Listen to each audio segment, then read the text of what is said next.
Hello everyone, my name is Thanath Mitchangpansi, and in this video I'm gonna show you guys step by step of how I started my project and how I got the result that I'm gonna show you. Let's start with the very first part, which is introduction, right here. And for the introduction part, I just think that it would be so much better if we have a place that we can grow a fruit or vegetable in like another part of the world. Let's say in Thailand, we cannot grow a European fruit and vegetable, right? So I think it could be better if we can grow that in Thailand and it tastes exactly the same. And this is how I got the idea for my project. So the objective is that, before that, I just think that the light is gonna play a big role for this thing. So I started do some research in this area and I found out that there is direct solar irradiance and diffuse solar irradiance, which is, it can determine the light intensity that in that area at that time, at that point. So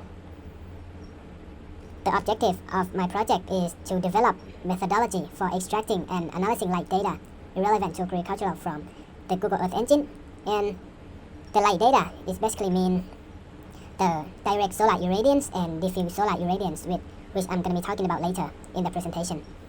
And the second objective of my project, which is to create detailed light profile for specific agricultural region, highlighting variation in light intensity and duration, which I'm going to show you with the graph later in the presentation. And for the scope of this research is that utilizing Google Earth Engine to collect relevant light data, just to get an access of a Google Earth Engine and to collect the data that I want, the light data that I want. And regional analysis, creating detailed light profile for selecting agricultural region, focusing on variation light intensity and duration across different time and season. So just find a specific area and find the light intensity of this time in a year or in a season, which I call it a profile because it's gonna like update it until the end of the year, keep updated until the end of the year. And for the further use and application, I did and I found out that the thing that I want is possible, like to have a fruit that from another part of the world and it can grow in Thailand. And I did some research and I think it is possible, and I'm going to talk about it later in the presentation. The related theory. The first theory is remote sensing theory. So in the context of this project, remote sensing theory provides foundation for collecting and interpreting satellite imagery to create detailed light profile for agricultural regions. And this is the example of satellite image of an agricultural region. Second thing is computing theory and cloud computing. The cloud in my project is both the cloud database and a cloud computing.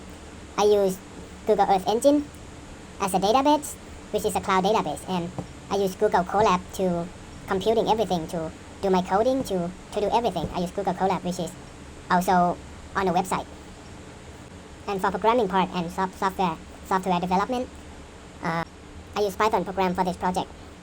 And what this code right here actually do is that for the first block, it's actually when the satellite going around the world, it's not stuck in the same place, right? It go around the world like a moon. So okay, before that, I have to upload the shapefile of the area of interest into the code, into the cloud, so it can connect with that. And what this block actually do is that it's gonna screen from January 1st until January 31st to see if there is any picture by the satellite Sentinel-2. And for the last block, it's gonna filter out the picture.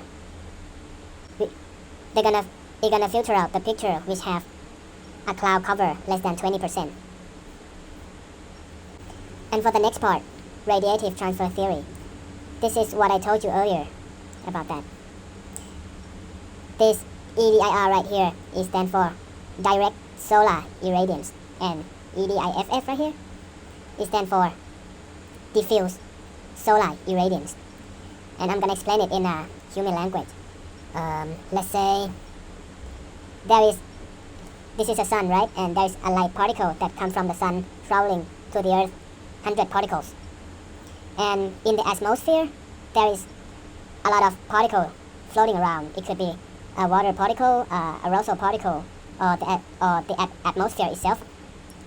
The EDIR is basically a light particle that can travel through the Earth atmosphere without hitting any Earth particle. And the diffuse solar irradiance is the light particle where it hits the Earth particle and diffuse or change the direction. It does not go directly from the sun to the Earth.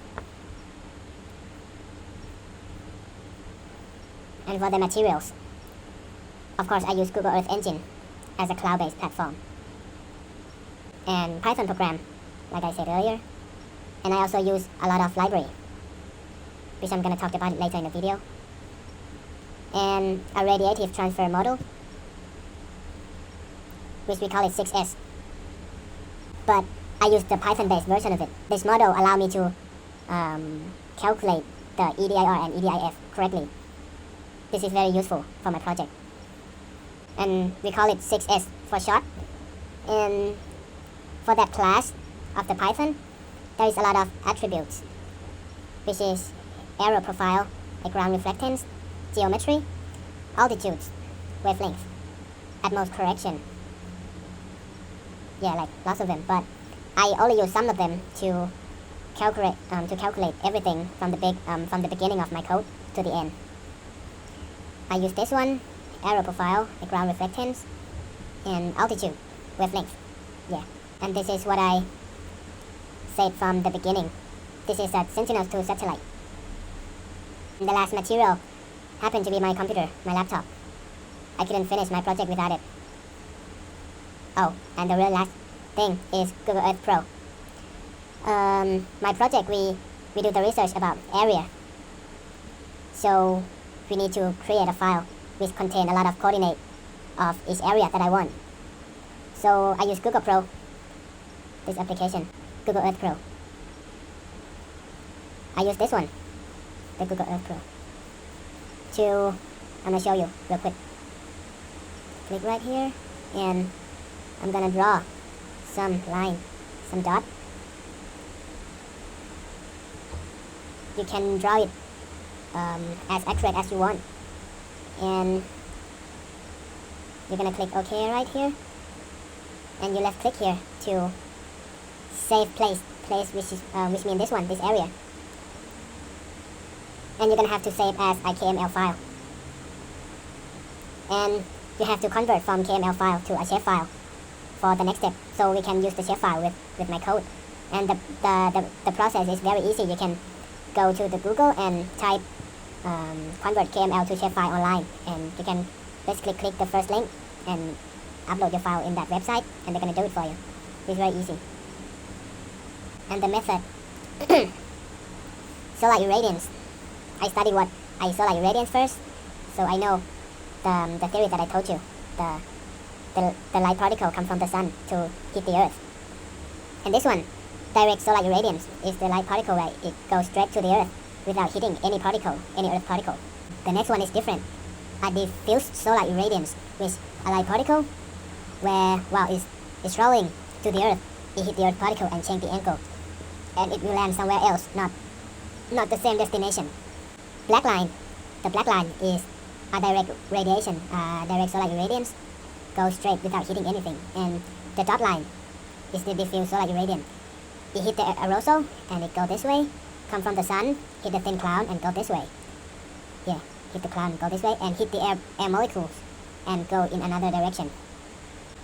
And here is the library and the tools that I use in Python. Here. This is Panda. I use Panda to for my data structure, and so I don't have to do it by hand. My code do it for me and just export it and open it in the Excel, in the Microsoft Excel to read the data. And this is the part where the program print out the EDIR and EDIF. This is one of the most important block of my code. And here, s.wavelength. This is Python 6s model. Yeah, and spectral response function. I'm gonna show you the full code later in the video. Google Earth Engine Python API. When you open a Google Colab, you need to authenticate yourself to the program, so you get the access to use Google Earth Engine in that platform. And here, like I said earlier, I use Google Sheet to demonstrate my data, which I'm gonna show you later too. And here is the example of, okay, there will be a lot more example later in my report. Okay, this is Thailand, Suvarnabhumi Airport area. This is not obvious data.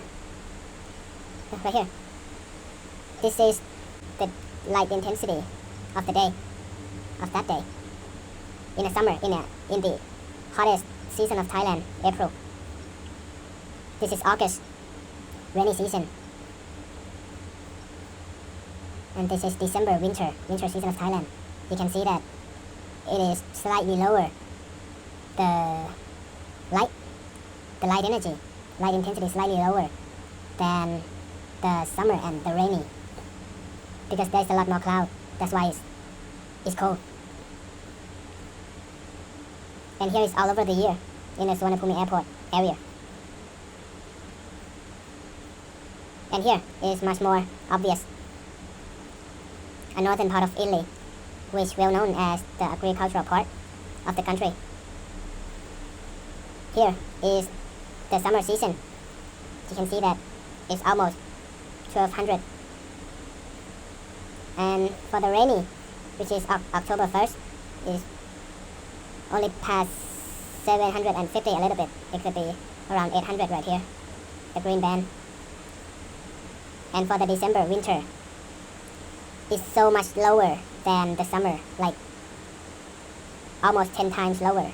Here is 160, and this is 12,000, almost maybe like 6-7 times. Summer season. The peak is right here, 1300 probably right here.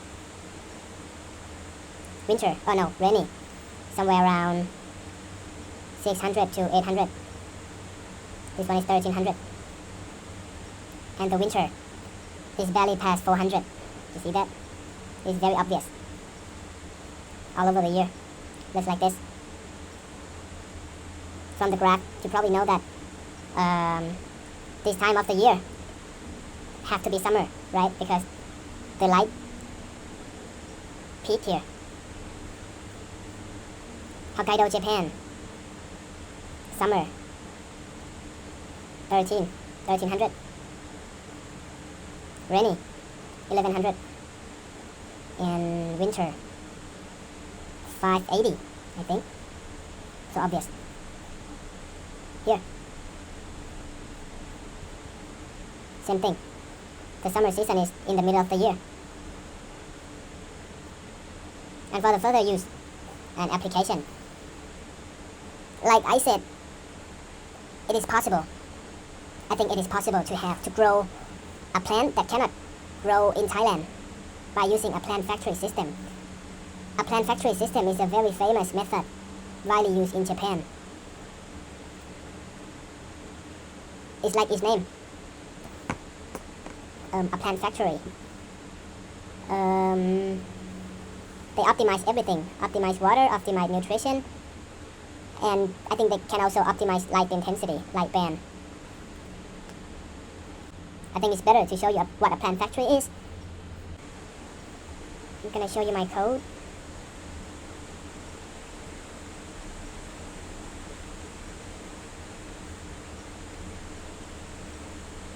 Alright, let's show you my result first, right? Right here.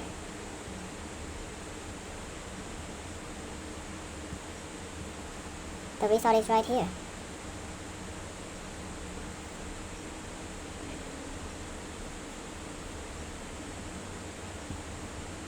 This is a Bangkok Suvarnabhumi Airport area. EDIR, the one who hit the ground. EDIF, the one who does not hit the ground. And it be separated into 3 bands. Actually, there is more, like 13 bands, but this is the main band, red, blue, and green. You can see that in the middle of the day, the light intensity is so much more compared to 7 a.m. or 5 p.m. And after that, there is no light at all after 5 p.m. because it's the sunset time, right? And it's also have nothing because the sun does not rise yet in this time. And you can see that it updating every hour from the beginning of the year until the end of the year.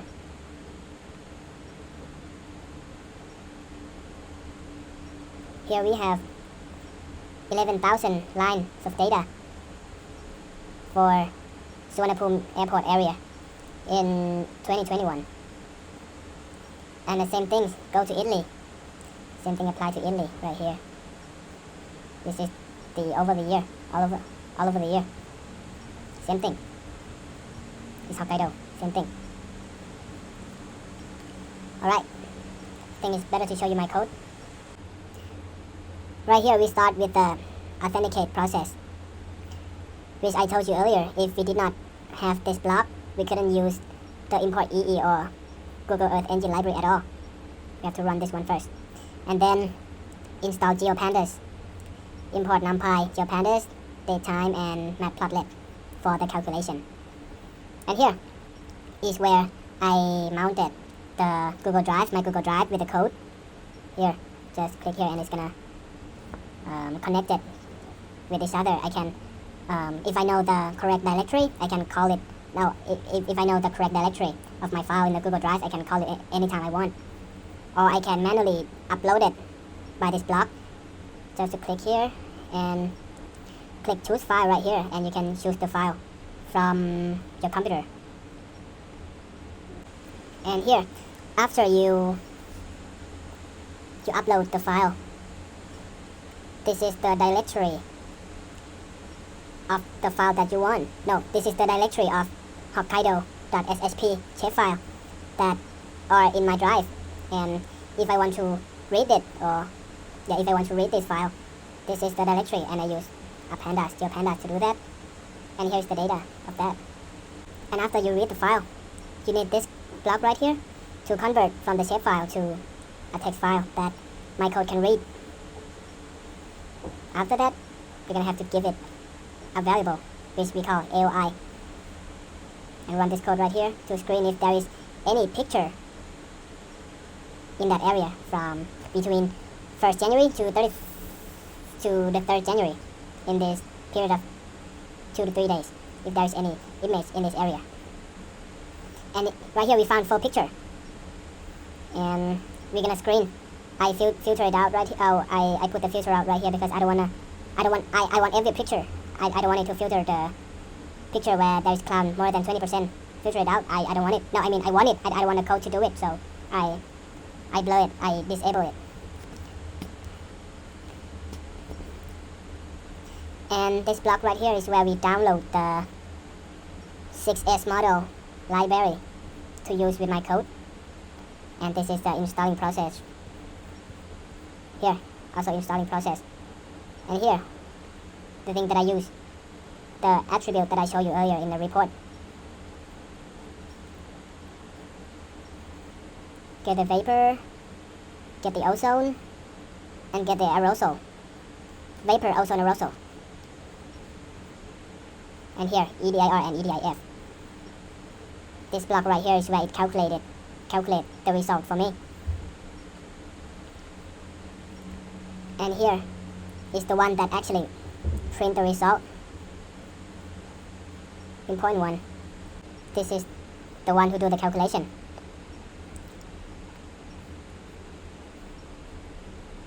This one too. Ozone, water, and aerosol right here. And I make a loop so we don't have to do it by hand. Just how to use this one. just upload the shapefile before and enter the year that you want. And also, this code is originally the UTC time. So let's say Thailand is +8. You need to put number 8 right here in a local time line here, and it's gonna do the math for you. And after you run this block, you click this one, and it's gonna boom, run everything. You get everything that you want. Bam, bam, bam, bam, bam, bam, bam. And here is where we get the table. You run this block and you run this block, and you're gonna get the Excel file of every data, every line that the program already printed out for you. And this is the result. And this is it. This is my project. Thank you so much.